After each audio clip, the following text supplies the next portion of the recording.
Hey, good morning, folks. Welcome to the Morning Coffee Commentary. I don't know if you can see behind me here, I got some rose bushes lined up along the road, and they are loaded with roses. I've already cut several hundred roses off of there today and given them away to friends and neighbors. But I want to show you right here, this one bush. Look how stark it is. And I'm going to explain why in just a minute. I got one past it that is loaded with roses. And again, I've already cut hundreds off of that one as well.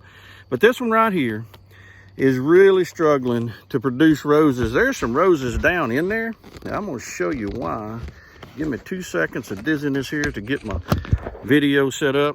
This particular rose bush is choked out. I called it wild wisteria when we was growing up as a kid. This is just a vine that comes and takes in your garden. It takes in your, sometimes in my flower beds they come.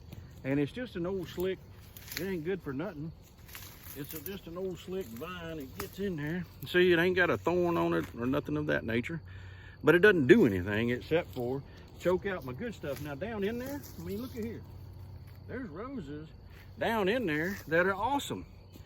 But they're being choked out and it's producing way less than it should produce.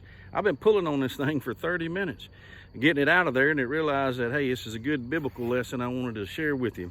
Jesus, whenever he was given a parable of the sower, some call it the parable of the soils. There was like 4 types of soils. One type of soil was on the path, and the people didn't accept the word of God because it was like the birds came in and scooped the seed right up whenever the farmer planted it, and it never had a chance. Another one was in thin soil, and in that soil it popped up quickly, but it quickly withered away whenever the sun come out because it had no root.